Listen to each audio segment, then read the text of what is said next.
Hello student, आज का हमारा टॉपिक है previous year paper 2017 EVS. First question, Rajasthan का राज्य पक्षी कौन सा है? गोडावन, मोर, गिद्ध या सारस? तो इसका आंसर होगा फर्स्ट गोडावन। गोडावन राजस्थान का राज्य पक्षी है। इसे 22 मई 1981 को राज्य पक्षी घोषित किया गया।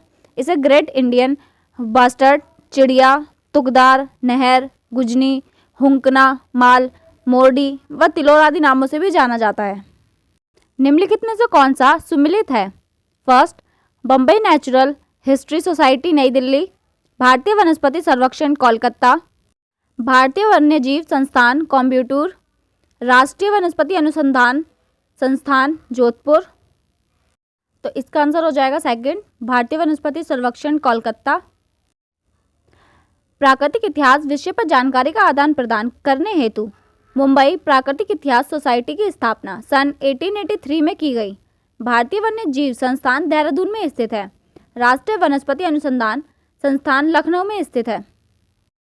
निम्नलिखित में से कौन सा नवीनीकरणीय ऊर्जा का स्रोत नहीं है?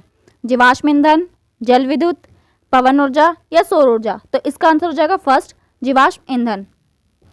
नवीनीकरणीय ऊर्जा, जब किसी ऊर्जा स्रोत का प्रयोग पुनः या सतत रूप से किया जा सकता हो तो ऐसे स्रोत से प्राप्त ऊर्जा को नवीनीकरण ऊर्जा कहते हैं, जैसे पवन ऊर्जा, सौर ऊर्जा, जल विद्युत, भूतापीय ऊर्जा आदि।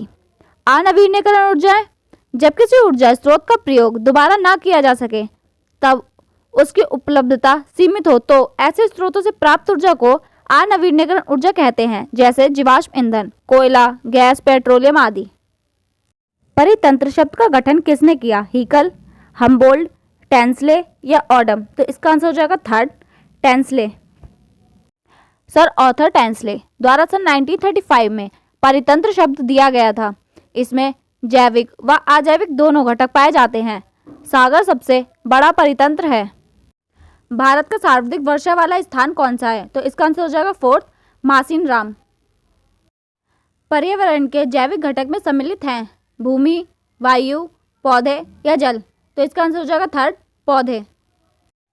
जैविक घटक वह घटक जो सजीव होते हैं, उदाहरण के लिए पादप, तंतु व सूक्ष्मजीव आदि। अजैविक घटक, इनमें कार्बनिक, अकार्बनिक व जलवायु कारक जैसे वायु, जल, मुद्रा व सूर्य का प्रकाश आदि आते हैं। मीना माता रोग का संबंध निम्नलिखित में से किससे है? सीडी प्रदूषण, SO2 प्रदूषण, HG प्रदूषण या उपरोक्त कोई नहीं? इसका आंसर हो जाएगा थर्ड, HG प्रदूषण। निम्नलिखित में से अप्रेक्षित सामग्री कौन सी है? तो इसका आंसर हो जाएगा चार्ट। चार्ट दृश्य सामग्री है। चार्ट का प्रयोग किसी चित्र या आंकड़ों को प्रदर्शित करने के लिए किया जाता है। यह प्रेक्षित सामग्री नहीं है। निम्नलिखित में से कौन सी गतिविधि पर्यावरण संरक्षण से संबंधित नहीं है? वनोन्मूलन, प्राकृतिक संसाधनों का संरक्षण, वृहद पौधारोपण या जलाशयों की सफाई? तो इसका आंसर हो जाएगा हमारा फर्स्ट, वनोन्मूलन। क्योंकि वनोन्मूलन का अर्थ होता है वनों का विनाश। यह गतिविधि पर्यावरण संरक्षण से संबंधित नहीं है। बाकी सारे जो ऑप्शन है वो पर्यावरण संरक्षण से संबंधित हैं। पर्यावरण शिक्षा में सामूहिक चर्चा से संबंधित शिक्षण विधि कौन सी है? तो इसका आंसर होगा फोर्थ, विचार गोष्ठी। विचार गोष्ठी में परस्पर चर्चा द्वारा विचार किया जाता है, अतः यह सामूहिक चर्चा से संबंधित शिक्षण विधि है। सतत एवं व्यापक मूल्यांकन CCE का मुख्य उद्देश्य विद्यालय में उपस्थिति के समय बालक के प्रत्येक पहलू का मूल्यांकन करना। IEEP का पूर्ण रूप इंटरनेशनल एनवायरनमेंट एजुकेशन प्रोग्राम। पर्यावरण अध्ययन शिक्षण के दौरान विद्यार्थियों की शैक्षिक उपलब्धियों को देखने के लिए निम्नलिखित में से किस आकलन सूचक का प्रयोग नहीं किया जाना चाहिए? तो इसका आंसर है उपचारात्मक शिक्षण करना। उपचारात्मक शिक्षण केवल उपलब्धि परीक्षण के आधार पर कमजोर या पिछड़े बालकों के लिए आयोजित किया जाता है। निम्नलिखित में से कौन सी विशेषता अच्छे शिक्षण की नहीं है? पहला, अच्छा शिक्षण क्रिया आधारित होता है। दूसरा, अच्छा शिक्षण लोकतांत्रिक होता है। या तीसरा, अच्छा शिक्षण मूल्य आधारित नहीं होता। या चौथा, अच्छा शिक्षण सुव्यवस्थित निश्चित उद्देश्ययुक्त होता है। तो इसका आंसर होगा थर्ड, अच्छा शिक्षण मूल्य आधारित नहीं होता। निम्नलिखित में से कौन सा विकल्प पर्यावरण अध्ययन की विषय वस्तु में सम्मिलित नहीं किया जाता? पहला वन संरक्षण, दूसरा राजनीतिक संरक्षण, तीसरा जल संरक्षण या चौथा मृदा संरक्षण। तो इसका आंसर होगा सेकंड, राजनीतिक संरक्षण। निम्नलिखित में से कौन सा नियम अधिगम के प्रयास व त्रुटि सिद्धांत से संबंधित नहीं है? पुनर्वलन का नियम, तत्परता का नियम, अभ्यास का नियम या प्रभाव का नियम। तो इसका आंसर होगा फर्स्ट, पुनर्वलन का नियम। थार्नडाइक ने प्रयास व त्रुटि के नियम का प्रतिपादन किया था। इस सिद्धांत में उसने सीखने के 3 मुख्य प्राथमिक नियम बताए। पहला तत्परता का नियम, दूसरा अभ्यास का नियम, तीसरा संतोष प्रभाव का नियम। भारत में बाल श्रम को प्रतिबंधित करने के लिए बाल श्रम निषेध एवं विनियम अधिनियम किस वर्ष में पारित किया गया? तो इसका आंसर होगा थर्ड, 1986। भारत में 1979 में सरकार द्वारा बाल मजदूरी को खत्म करने के उपाय के रूप में गुरुपाद स्वामी समिति का गठन किया गया था। 1986 में इस समिति की सिफारिशों के आधार पर बाल मजदूरी प्रतिबंध विनियम अधिनियम अस्तित्व में आया। इसमें विशेष खतरनाक व्यवसाय व प्रक्रिया के बच्चों के रोजगार एवं अन्य वर्ग के लिए कार्य की शर्तों का निर्धारण किया गया। भारत में लड़कियों व लड़कों के विवाह की न्यूनतम कानूनी आयु क्या है? 2017 का अकॉर्डिंग इसका आंसर होगा सेकंड, 18 वर्ष एवं 21 वर्ष। लेकिन अब इसमें चेंजेस कर दिए गए हैं। अब इसके अकॉर्डिंग इसका आंसर होगा 21 वर्ष एवं 21 वर्ष। राजस्थान की वस्त्र नगरी का क्या नाम है? उदयपुर, अजमेर, सीकर या भीलवाड़ा। तो इसका आंसर हो जाएगा फोर्थ, भीलवाड़ा, क्योंकि भीलवाड़ा राजस्थान में वस्त्र निर्माण में विशेष स्थान रखता है, इसलिए इसे राजस्थान की वस्त्र नगरी व राजस्थान में मैनचेस्टर कहते हैं।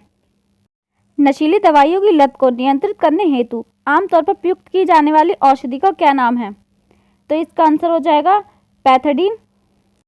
पैथीडीन या मैप्रिडीन का व्यापारिक नाम डेमरोल है तथा इसका प्रयोग गंभीर दर्द में किया जाता है। इसके शरीर पर प्रभाव अफीम या माफीन के समान होते हैं। निम्नलिखित में से कौन सा 100% खुले में शौच मुक्त ODF राज्य है? आंध्र प्रदेश, असम, केरल या तमिलनाडु। इसका आंसर होगा थर्ड, केरल। केरल राज्य को 1 नवंबर 2016 को स्वच्छ भारत मिशन के तहत खुले में शौच मुक्त ODF राज्य घोषित किया गया। ऐसे घोषित होने वाला यह सिक्किम एवं हिमाचल प्रदेश के बाद तीसरा राज्य था। ज्ञातव्य है कि 2 अक्टूबर 2019 को प्रधानमंत्री श्री मोदी जी ने संपूर्ण भारत को ODF घोषित कर दिया। राजस्थान के राज्यसभा सांसदों की कुल संख्या। राजस्थान के राज्यसभा सांसदों की कुल संख्या 10 है।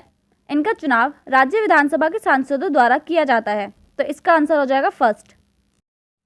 नायलॉन का आविष्कार किसने किया? तो इसका आंसर हो जाएगा बैलेस कैरोथर्स। नायलॉन एक एमाइड बहुलक है तथा इसका प्रयोग वस्त्र, गियर व वेयरिंग बनाने में किया जाता है। यह एक प्लास्टिक व कृत्रिम रेशा दोनों है। निम्नलिखित में से कौन सा राजस्थान से संबंधित नहीं है? वैष्णेश्वर मेला, पुष्कर मेला, खेजड़ली मेला या माघ मेला। तो इसका आंसर हो जाएगा फोर्थ, माघ मेला। भारत में प्रथम यात्री रेलगाड़ी की शुरुआत कब हुई? तो इसका आंसर हो जाएगा 1853। यह रेलगाड़ी गवर्नर जनरल लॉर्ड डलहौजी के काल में बोरी बंदर बंबई से थाने तक 16 अप्रैल 1853 को चलाई गई थी। पीसी कल्चर क्या है? मधुमक्खी पालन, मछली पालन, मुर्गी पालन या उपरोक्त में से कोई नहीं। तो इसका आंसर हो जाएगा सेकंड, मछली पालन। झमर कोटड़ा खदान प्रसिद्ध है तांबे के लिए, राक फास्फेट के लिए, जिंक के लिए या यूरेनियम के लिए। तो इसका आंसर हो जाएगा सेकंड, राक फास्फेट। निम्नलिखित में से कौन सा रोग संक्रमण रोग है? मधुमेह, हृदयाघात, उच्च रक्तचाप या डिप्थीरिया। तो इसका आंसर हो जाएगा फोर्थ, डिप्थीरिया। निम्नलिखित में से कौन सा परीक्षण HIV से प्रत्यक्ष संबंधी है? तो इसका आंसर हो जाएगा fourth, ELISA. ELISA test antibody परीक्षण है जिसका प्रयोग HIV, anaemia, syphilis, Zika virus, corona virus आदि की जांच हेतु किया जाता है। विडाल टेस्ट टाइफाइड की जांच हेतु होता है। MP टेस्ट मलेरिया की जांच के लिए होता है। ESR टेस्ट RBC की जांच से संबंधित है। भारत में पल्स पोलियो टीकाकरण कार्यक्रम कब आरंभ किया गया? तो इसका ऑप्शन है थर्ड, 1995 में। भारत में पल्स पोलियो अभियान सन 1995 में विश्व स्वास्थ्य संगठन WHO के वैश्विक पोलियो निर्मूलीकरण के तहत आरंभ किया गया, जिसमें 5 वर्ष से कम आयु के सभी बच्चों को पोलियो की दवाई पिलाई गई। पोलियो एक ऐसी बीमारी है जिसे संक्रमण बीमारियों की श्रेणी में रखा गया है। पोलियो वायरस के कारण होती है। पोलियो शरीर के अपंग बना देने वाली एक घातक संक्रमण बीमारी है। आई होप हमारी ये वीडियो आपके लिए हेल्पफुल रहेगी। Thank you for watching my video.